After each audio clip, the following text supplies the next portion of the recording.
오늘 함께 보실 말씀은 마태복음 5장 5절입니다. 온유한 자는 복이 있나니 그들이 땅을 기업으로 받을 것이며. 아멘. 네, 오늘 담임 목사님께서 다른 일정이 있으셔서 제가 말씀을 전하게 되었습니다. 저희가 지금 신년의 새벽 예배에 예수님께서 가르쳐 주신 팔복을 묵상하고 있습니다. 그 가운데서 오늘 이제 순서에 맞게 이제 이어서 5절 말씀 같이 보려고 합니다. 팔복은 8가지 복에 관해서 예수님께서 가르쳐 주신 것인데요.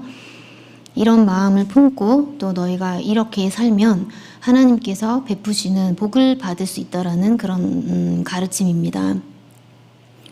자, 첫 번째는 3절 첫 번째는 심령의 가난함에 대해서 말씀하고 계시죠. 심령의 가난은 겸손입니다. 이 겸손은 마음의 이 겸손과 온유는 같은 것입니다. 그래서 헬라어로도 두 단어가 같은 말이라고 해요. 그래서 팔복을 칠복이라고도 할 수 있습니다. 그래서 여러분 팔방미인이라는 말 들어보셨나요? 이 팔방미인이라는 말의 뜻이 재밌더라고요. 팔방, 그래서 모든 면, 어느 방향으로 보아도 다 미인이라는 그런 말입니다. 어떤 사람은 옆을 보면 예쁜데 앞을 보면 못났다 이럴 수도 있잖아요. 그런데 팔방미인은 어느 면으로 봐도 예쁜 사람을 말한대요. 그래서 우리가 영적으로도 어딜 봐도 예쁜 사람, 어딜 봐도 온전한 사람, 이런 사람이 되면 좋겠지요. 예수님은 이런 말씀을 왜 하냐면요. 예수님은 이런 팔복의 성품을 모두 이루신 분이십니다. 이것을 완벽하게 성취하신 분이십니다. 예, 그래서 천국 백성이 가져야 할 그런 기본적인 성품을 팔복에서 가르쳐 주시고 또 확장하면 이 산상수훈에서 가르쳐 주시는 것인데 이 모든 성품을 다 이루신 분.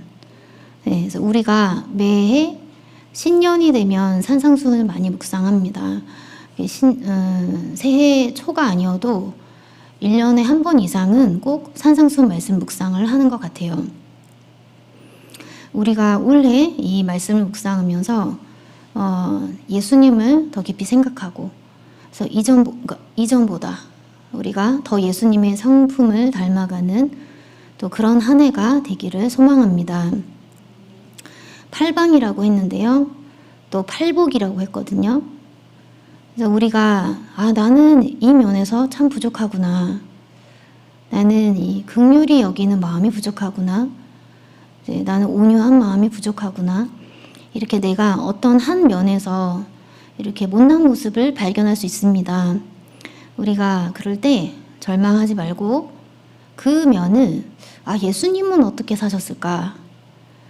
그 면을 예수님을 닮아서 우리가 더 예쁘게 빚어지는 또 그런 소망을 가지고 말씀을 보면 좋겠습니다.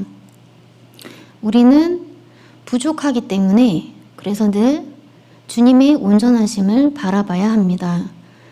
사랑하는 사람은 자연스럽게 닮아간다고 하잖아요. 그래서 우리가 예수님을 정말 가장 사랑하면 또 우리가 가장 자연스럽게 예수님을 닮아갈 수 있게 될 것입니다. 오늘은 그런 주님의 온전하심 중에서 온유함에 대해서 함께 보려고 합니다. 마태복음 11장 29절에 이런 말씀이 있는데요. 나는 마음이 온유하고 겸손하니 나의 멍에를 메고 내게 배우라. 그리하면 너희 마음이 쉼을 얻으리니. 이렇게 말씀하셨습니다. 예수님께서 내 마음은 온유하고 겸손하다라고 말씀하셨는데 내가 온유하고 겸손함을 가지고 나는 멍에를 지고 간단다. 나는 온유와 겸손을 가지고 밭을 간단다. 이렇게 말씀하고 계세요. 이것이 참 중요한 자세입니다. 우리가 올 한 해에도 주님의 멍에를 지고 또 많은 멍에를 지고 또 부지런히 밭을 갈기 원하는데요. 그런데 그렇다면 주님의 이 자세를 배워야 합니다. 온유와 겸손으로 멍에를 매야 합니다. 그래야지만 멍에를 메고 갈 수 있습니다. 그래서 이 온유와 겸손이라는 것은 세상과 전혀 다른 삶의 자세이고, 그리고 세상과 전혀 다른 일하는 자세입니다. 그래서 예수님께서 말씀하시고 가르쳐 주시는 이 자세를 우리는 잘 배워야겠습니다. 자, 본문에서 예수님은 온유한 자가 땅을 기업으로 받는다라고 말씀을 하셨는데요. 자, 근데 세상은 어떠한가? 이제 우리가 세상은 힘이 있어야 그 땅을 차지할 수 있습니다. 제가 어제 이제 책을 보다가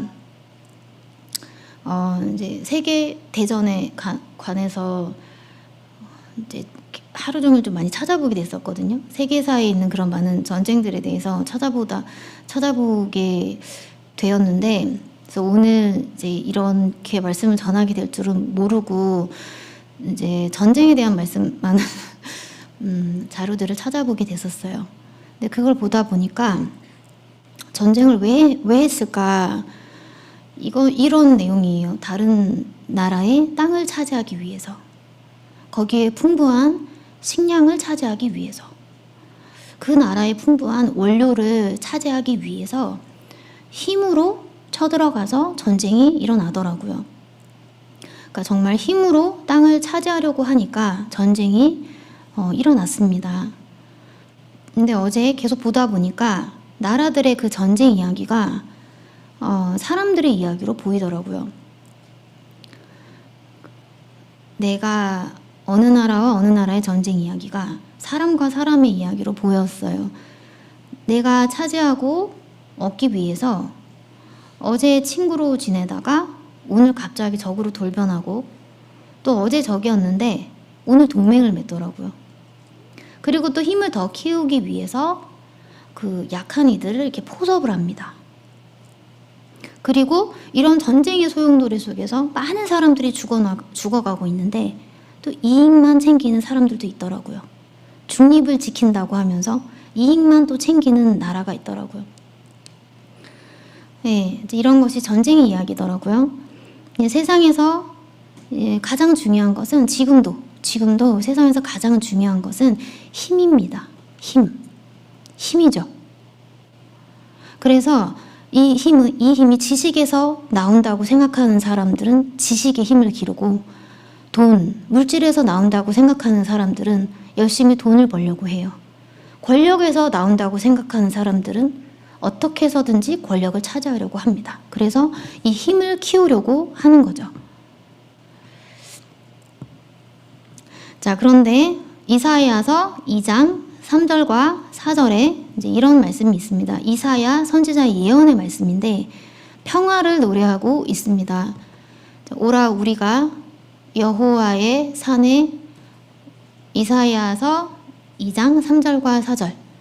예, 제가 읽겠습니다. 오라 우리가 여호와의 산에 오르며 야곱의 하나님의 전에 이르자. 그가 그의 길을 우리에게 가르치실 것이라. 무리가 그들의 칼을 쳐서 보습을 만들고 그들의 창을 쳐서 낫을 만들 것이며, 이 나라와 저 나라가 다시는 칼을 들고 서로 치지 아니하며 다시는 전쟁을 연습하지 아니하리라. 예, 아멘. 다시는 전쟁을 연습할 필요가 없는 이런 평화의 세계를 노래하고 있습니다. 메시아가 오면 이런 평화의 세상이 될 것이다 라는 것을 예언하고 있는 것이죠. 자, 칼과 창은 무기인데, 자, 이 칼과 창은요, 사람을 찌르고 베는 무기입니다. 그렇죠? 그런데 그 칼과 창을 녹여서 자, 밭을 가는 보습과 낫을 만들자라고 예언을 하고 있는 거예요. 지금까지의 세상은 이렇게 칼과 창을 가진 자들이 지배를 했습니다. 칼과 창은 무기라고 했죠. 이것은 다른 말로 폭력을 상징하는 것입니다. 이 폭력은 이제 피를 흘리게 하는 것이죠. 피를 흘리게 한다. 누군가는 상처를 받고 또 죽어요. 네. 1차 세계대전에 많은 피해가 있었는데 군인의 신분으로 사망한 자가 900만 명이에요. 민간인은 600만 명, 또 많은 부상자들 수는 더 많을 것이고 고아만 800만 명을 남겼습니다. 너무나 고통스러운 거죠. 그 다음에 세계대전은 더 많은 피해를 가져왔어요. 가만 보니까 이것이 불과 100년 전의 이야기예요. 네, 그리고 이런 전쟁은 불과 50, 70년 전에 마쳤고 지금도 전쟁이 또 일어나고 있잖아요. 타락한 세계를 이렇게 폭력의 시대라고 한다면 이사야 예언이 노래하고 있는 다시 회복이 되는 세계는요, 평화의 세계입니다. 예수님의 가르침은 천국의 백성된 너희들은 결코 다른 사람을 피 흘리게 해서는 안 된다. 그러므로 온유함을 가지고 살아야 된다라고 말씀하고 계시는 것입니다. 그러면 나를 찌르는 사람은 어떻게 해야 합니까? 예수님이 이런 질문을 받으셨을 것 같아요. 왜냐하면 이 시대에는 로마의 폭정, 로마의 지배를 유대가 받고 있었기 때문에 이 힘의 세계 속에 그들이 살고 있었기 때문에 그럼 나를 찌르면 어떻게 해야 합니까? 예수님의 대답은 뭐죠? 찔려야 한다. 누가 나를 찌르면 그러면 찔려야 된다. 이렇게 말씀하고 계시는 거예요. 이런 것이 산상수훈의 내용이고 우리가 그 산상수훈의 말씀을 이해하기 위한 그 키와 같은 말씀이 8복, 7복의 말씀입니다. 그 가운데 우리가 한 구절을 보고 있는 것이거든요. 이런 세계는 정말로 어렵습니다. 그래서 우리가 예수님을 바라봐야겠습니다. 오직 한 분 예수님이 이 땅에서 이 말씀을 온전히 이루셨기 때문이에요. 예수님은 찌르면 찔림을 받으셨습니다. 예수님은 결코 나를 찌르는 자를 그 형제를 찌르지 않으셨습니다. 그 형제를 피 흘리게 하지 않으셨습니다. 우리가 관계에서 세상에서요, 관계에서 보통 그 힘의 논리에서 평화, 문제, 전쟁이 없는 이 평화라는 것은 그죠? 많이 들으셨죠? 억제력을 통해서 온다고 합니다. 힘의 균형을 맞춰서 누가 먼저 공격을 하지 않도록 힘의 균형을 맞추면 평화가 있는 것입니다. 우리 이런 평화에 매우 익숙해요. 자, 그런데 하나님의 나라에는 이런 논리가 지배하는 곳이 아닙니다. 이런 가짜 평화의 세계를 이루려고 하는 것이 아닙니다. 하나님께서 다시 회복하고자 하시는 평화의 세계는 이런 논리에 따라 이루어지는 것이 아닙니다. 내가 힘을 길러서 왜 힘을 기를까요? 나를 공격하지 못하도록 내가 힘을 기르는 거예요. 힘을 길러서 나를 공격하지 못하도록 그렇죠? 나보다 약한 자를 누르고 견제하고 그리고 내 힘을 과시하는 그렇죠? 이런 논리가 통하는 곳이 아니다라는 거예요. 우리는 이제 하나님의 나라를 소망하며 또 이루어 가고자 하는 자들인데요. 우리는 이런 세상의 방식을 철저히 버려야 합니다. 네. 하나님의 나라에서는 힘을 가져서 힘을 길러서 땅을 차지하려고 하면 그것은 어리석은 것입니다. 통하지 않는 것입니다. 예수님께서 가르쳐 주신 이 온유함은 이런 것입니다. 자, 너희가 먼저 그 무기를 내려놓으라 라는 거죠. 그 균형이 깨지는 것입니다. 힘을 과시하는 것이 아니라 힘을 내려놓으라. 그러면 나를 무시하고 나를 죽이려고 할 텐데 그러면 어떻게 해야 합니까? 자, 그렇죠. 우리가 이렇게 힘을 내려놓을 때에는 내가 무시받을까 봐 너무 두렵고 내가 짓밟힐까 봐 너무 두렵습니다. 죽음은 두려운 것입니다. 나를 지켜줄 무기가 하나도 없이 내가 세상을 맞서야 한다는 것은 매우 두렵죠. 매우 공포스러운 것입니다. 내가 공격받을까봐, 내가 죽임당할까봐. 자, 그런데 주님의 말씀은 내려놓으라 라고 하십니다. 그것이 너를 결코 지켜주는 것이 아니다. 그죠? 그럼 어떻게 해야 합니까? 너가 상처를 받으면 내가 치유할 것이고, 너가 피 흘리면 내가 싸매줄 것이며, 너가 죽으면 죽어도 살리라. 내가 살려내리라. 이것이 주님의 말씀입니다. 빼앗으려는 자가 있느냐? 그럼 그냥 다 주라. 욕심을 내는 자가 있느냐? 그러면 움켜쥐지 말고 그냥 다 내어주라는 것입니다. 이것이 탐나느냐? 그럼 가져가라는 거예요. 그렇죠? 아브라함이 롯과 땅을 나눌 때에도 너가 먼저 좋은 것을 선택하라. 너가 먼저 좋은 것을 취하라 라고 했습니다. 자, 너가 좋은 것을 택하라. 자, 이렇게 한 것처럼 전혀 다른 자세로 살아보라. 다른 세계가 열릴 것이다. 이것이 예수님의 말씀입니다. 우리가 이런 온유함을 묵상할 때 모세의 일생을 생각하지 않을 수가 없습니다.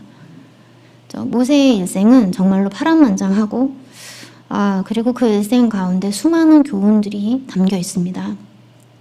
태어날 때부터 죽을 고비에서 하나님의 은혜로 살아났습니다. 하나님을 세상보다 더 두려워하는 자들로 인해서 모세는 생명을 부지할 수 있었습니다. 지킬 수 있었습니다. 그리고 모세는 바로 궁정에서 자라났습니다. 아주 신비로운 방법으로 이 모세가 자라났어요.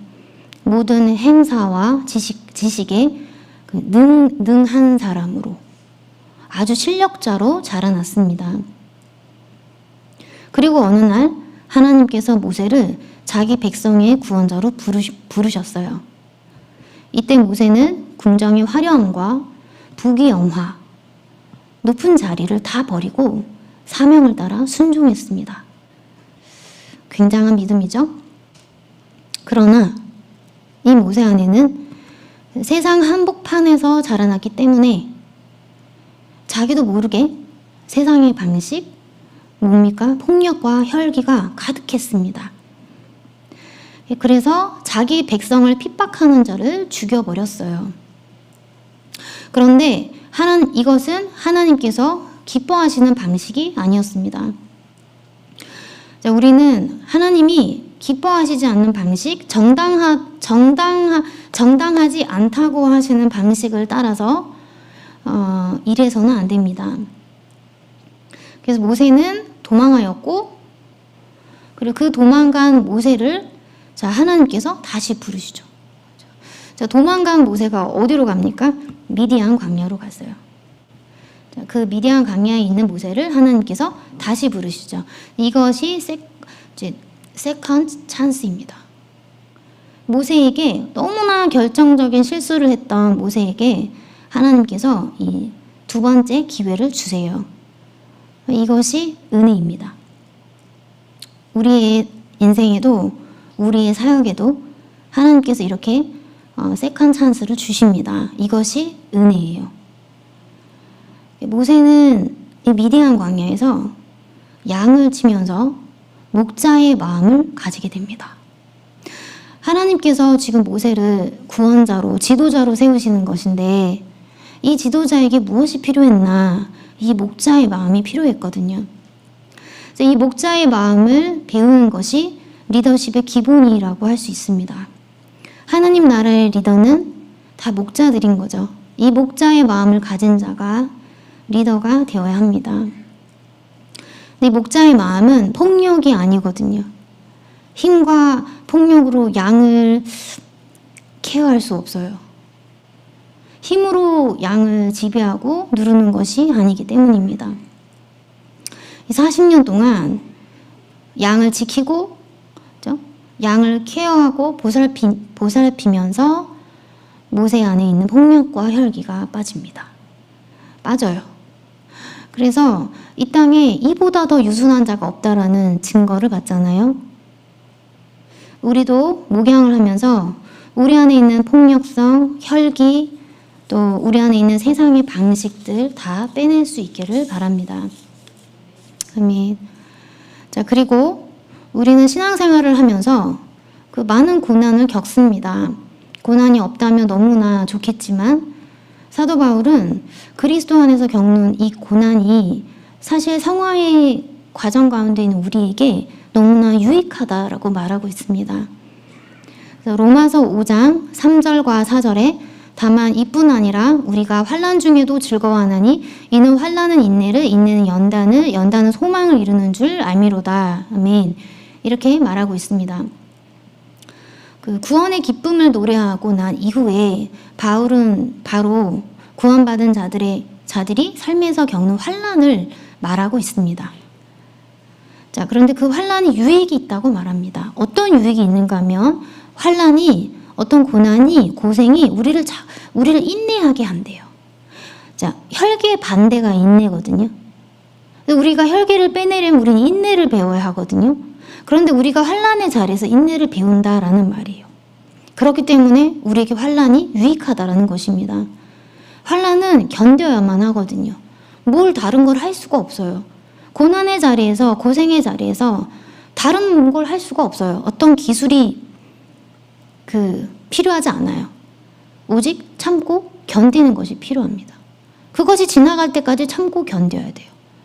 그래서 인내를 배우게 됩니다. 그런데 또 그렇게 계속 인내를 하다 보니까 연단이 된대요. 이 연단이 뭐냐?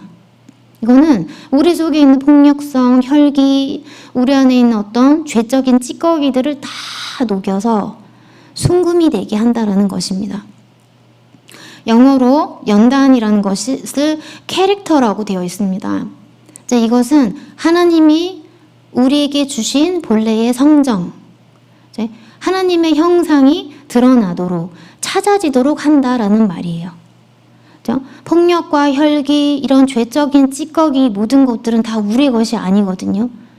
환난을 통해서 이것이 다 빠지고 그래서 본래 하나님이 나에게 주신 그 성정, 그 형상이 드러나도록 도와준다는 것입니다. 정금같이 빚어지리라 라는 것은 그런 표현이겠죠. 본래 주신 형상을 회복하리라 라는 것입니다. 그래서 그리스도 안에서 겪는 환난과 고난과 고생에 대해서 사도 바울은요, 우리에게 너무나 유익하다라고 말하며 고난을 받으라고까지 말하고 있습니다.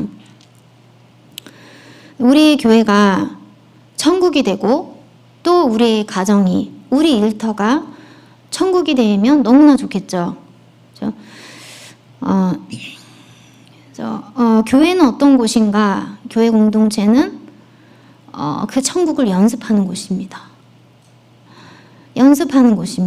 연습을 아주 훌륭하게 잘 연습에 임하면 천국에 가서 잘 살 수 있겠죠. 그리스도의 사랑을 배워서 훈련하는 곳이 교회입니다. 그래서 우리는 그것을 배우기 위해서 말씀을 배우는 거겠죠. 평화로운 곳이 되자면 제 가장 중요한 것이 온유함이라고 해요. 온유함. 그래서 이 온유의 반대가 혈기, 혈기의 반대가 온유라고 말했는데요. 우리가 온유함을 묵상할 때 인내를 묵상하지 않을 수가 없습니다. 그래서 고린도전서 13장에 바울은 사랑을 말하면서 이렇게 하나하나 설명을 하잖아요. 가장 먼저 나오는 사랑에 대한 설명이 오래 참고예요. 그리고 이제 쭉 가서 그 끝에가 참고 견디는 것이니라 이렇게 돼 있어요. 시작과 끝이 다 참는 거예요. 견디는 거예요. 바울이 설명하고 있는 사랑의 핵심이 이런 건가? 라고 생각을 해봤습니다. 처음도 끝도 다 참는 것이라고 말하고 있어요. 우리가 사랑이 이렇게 관념이 들 때 참 힘이 없죠. 내가 늘 사랑을 말하는데 근데 내가 막상 살아내기가 어렵잖아요. 우리의 사랑이 관념이 들 때 참 힘이 없습니다. 바울이 말하고 있는데요. 사랑은 참을 수 있는 힘이래요. 참을 수 있는 힘. 그래서 히브리서 12장 2절에도 믿음의 주요 또 온전하게 하시는 이인 예수를 바라보자. 그는 그 앞에 있는 기쁨을 위하여 십자가에 참으사, 이렇게 돼 있는데요. 히브리서 기자는 예수님께서 십자가를 고난이죠, 참으셨다라고 기록을 하고 있습니다. 십자가에서 고난의 자리에서 화를 내는 사람이 있어요. 너무 혈기가 이제 폭발하는 사람이 있어요.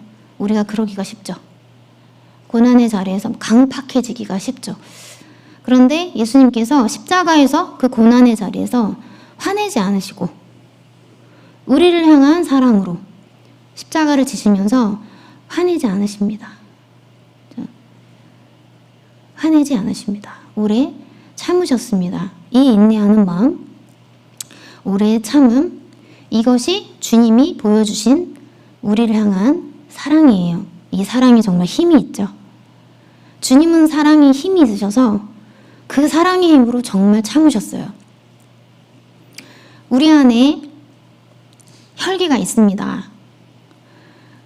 작년 한 해를 살아가면서도 우리 이건 너무 많이 발견했죠. 부드러워 보이는 사람도 혈기가 숨어져 있습니다. 우리 안에 지독한 고집이 있고 마음을 절대 풀지 않는 그 분노를 품고 있을 때가 많습니다. 이 분노를, 화를 풀지 않아요. 풀지를 않습니다. 그래서 이런 혈기가 우리 관계에서도 모든 불화의 원인이 됩니다. 그래서 우리 안에 이 화가 어느 순간 폭발하면 굉장히 잔인해지죠. 예, 약한 자들에게 이 화를 폭발하면 굉장히 큰 상처를 주고 잔인한 상황이 벌어지게 됩니다. 이것이 그래서 혈기는 정말 온유의 반대입니다. 부모가 막 화가 폭발해요. 자녀들에게. 그렇죠? 힘 있는 남자가 화가 막 폭발해요. 나보다 힘이 약한 여자에게. 좀 상사가 그 부하에게, 직원에게 막 화가 폭발해요. 이렇게 항상 나보다 약한 자에게 이렇게 화를 막 폭발해요. 그럼 굉장히 잔인해지는 거예요. 성경은 우리가 이렇게 화를 품고 화를 내면서는 천국에 들어갈 수 없다라고 말씀하고 있습니다. 그렇게 우리에게 가르쳐 주고 있습니다. 사실 구원자 모세, 리더 모세, 지도자 모세의 일생은 이 주제와의 대결이었습니다. 혈기와 온유, 폭력과 부드러움, 이 주제와의 대결이었습니다. 그래서 우리가 신앙생활을 하는 가운데도 또 하나님의 일을 해나감에 있어서도 우리도 이 주제와 계속 씨름할지도 몰라요. 그래서 오늘날 많은 사람들이 이 혈기 때문에, 화 때문에, 분노 때문에 정신적으로 고통을 받는 사람들이 너무 많다고 합니다. 그렇죠? 화를 풀지 못해서 화병이 생기기도 하고, 이것이 조절이 되지 않아서 순간적으로 엄청나게 폭발하기도 하고, 그래서 가정폭력, 학교폭력, 사내폭력, 이렇게 화를 다스리지 못해서 본인도 고통스럽고 주변도 다 고통스럽습니다. 하나님의 부르심을 받은, 이렇게 정말 민족을 구원할 사명을 받은 이 모세도 한평생 이 주제와 씨름을 하였다면 우리는 어떠할까? 우리도 마찬가지일 거예요. 우리가 한 해 살아갈 때, 또 하나님의 일에 쓰임 받을 때에 우리가 이 혈기를, 분노를 어떻게 다스리는가가 굉장히 중요한 주제가 될 것입니다. 신기한 것은 은혜가 오면 모든 사람이 다 부드러워집니다. 은혜를 받으면, 은혜를 깨달으면 모든 사람이 다 부드러워집니다. 우리가 교회에서, 가정에서, 또한 사람과 같이 많은 일을 할 때에 일을 하면서 이렇게 부딪히는 일들이 생기고, 그러면서 내가 얼마나 혈기가 많은지를 발견하게 됩니다. 사라진 것 같은데 또 혈기가 있습니다. 이렇게 내 안에 혈기를 발견하게 된다면 어떻게 해야 할까요? 저 사람이 나를 화나게 만들었어. 저 사람 때문이야. 이 화를 그 사람에게 풀지 말고 그건 하나님께 맡기고 우리는 내 안에 일어난 이 혈기만 붙들고 하나님 앞에 애통하는 자들이 되기를 바랍니다. 네, 내 안에 있는 이 혈기를 붙들고 하나님 앞으로 나아가는 우리가 되기를 바랍니다. 우리가 실제로 칼과 창을 만들어서 남을 공격하지는 않죠. 그렇지만 되게 말로 우리가 이렇게 빌미를 만들 때가 많은 것 같습니다. 야고보서 3장 2절에 이런 말씀이 있습니다. 우리가 다 실수가 많으니 만일 말에 실수가 없는 자라면 곧 온전한 사람이라 능히 온 몸도 굴레 씌우리라. 아멘. 굉장히 아주 직접적인 가르침이죠. 말에 실수가 없는 사람은 온전한 사람이래요. 와, 우리가 이런 온전한 사람이 정말 되기를 소망합니다. 그러니까 말을 조심해라 이런 말씀이겠죠. 말이 칼이 되고 말이 창이 되어서 형제를 찌르고 피 흘리게 할 수 있다라는 말이에요. 내가 혈기를 막 말로 쏟아낼 때가 많다라는 것입니다. 그래서 우리가 이제 이런 우리는 말을 주고받는데 이런 말로 남을 공격할 빌미를 예민하게 찾고 그것으로 찌르고 남과 싸우며 갈등을 할 수 있습니다. 그런데 혹 누가 나에게 말로 실수를 했을지라도 우리가 그 말의 실수를 붙들어서 그를 공격하고 또 충분히 그를 미워할 수 있고 싸울 수 있겠죠. 그런데 여기 되어 있어요. 온전한 사람이어야 말에 실수가 없대요. 우리는 온전한 사람이 아니잖아요. 그러니까 얼마나 많은 실수를 하겠습니까? 내가 다른 사람에게 그리고 또 다른 사람도 나에게 올 한 해도 이런 일들은 많을 거예요. 나도 다른 사람에게 말의 실수를 할 수 있는 것입니다. 자, 실수가 많은 실수의 말을 내가 들었다 할지라도 저 말은 저 사람 말이 아닌 것 같은데 저 말은 저 사람 본래 마음이 아니겠지. 저분이 그럴 분이 아닌데 오해하지 말아야지. 내가 이렇게 믿어주면 그만입니다. 내가 이렇게 믿어주면 같이 화내지 않고 온유함을 지킬 수 있지 않을까요? 말로 꼬투리를 잡고 빌미를 잡아서 내가 또 찌르고 그래서 미워하고 살면 우리는 늘 실수가 많은 사람들인데 우리의 가정은, 우리의 교회는, 또 우리의 일터는 어떻게 될까요? 우리는 늘 화를 내고 살아갈 수밖에 없을 거예요. 그 사람이 실수한 말 때문에. 그리고 또 미움 가득하게 살아가야겠죠. 그리고 또 그가 실수를 줄이기 전까지 혹은 그 실수가 사라질 때까지 우리는 계속 화를 내고 살아가겠죠? 한쪽이 온유하면 싸움은 하지 않습니다. 한쪽이 온유하면 이제 공격이 되지 않습니다. 피 흘림이 되지 않습니다. 우리가 이렇게 온유한 사람들이 모여서 우리 안에 피 흘림이 사라지는 그런 세계를 함께 만들어가면 좋겠습니다. 모세의 길과 예수님의 길은 견줄 수가 없습니다. 우리가 모세를 민족의 구원자라고 해서 또 예수님과 많이 이렇게 예수님과 함께 많이 살펴보게 되는데 그러나 견줄 수가 없죠. 모세가 세상의 어떤 사람들보다 부드러운 사람이라고 증거를 받았어요. 그런데도 그 안에 모자람이 있었던 것입니다. 모세는 이스라엘 백성들을 40년 동안 이스라엘 백성들을 애굽에서 건져내 광야에 40년을 함께 가며 그들을 이끌어가면 정말 많이 인내했습니다. 정말 오래 견뎠어요. 그런데도 그 안에 모자람이 있었던 것입니다. 우리가 이런 모세의 모자람을 쉽게 비난할 수 있을까요? 그러지 못할 것 같아요. 이 세상에 이보다 더 온유한 자는 없을 것이라는 증거를 받은 모세이지만 그런 모세 안에도 모자람이 있었다는 거거든요. 이 땅에서 가장 온유한 자라는 증거를 받은 모세였지만 결정적으로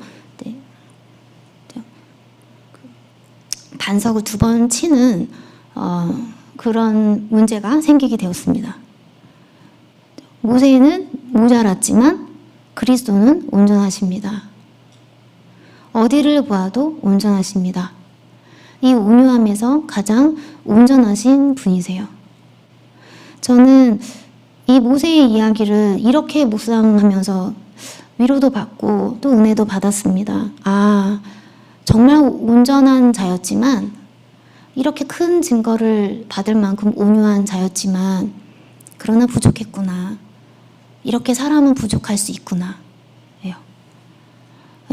나뿐만 아니라 내 옆에 있는 어떤 형제도 그럴 수 있는 것입니다. 그래서 우리가 함께 품고 가야 할 사람들인 것 같아요. 우리는 온전하지 않으니까요. 그러나 주님은 온전하십니다. 그래서 우리가 주님을 바라보는 것입니다. 그래서 예수님이 우리의 구원자이신 겁니다. 아멘.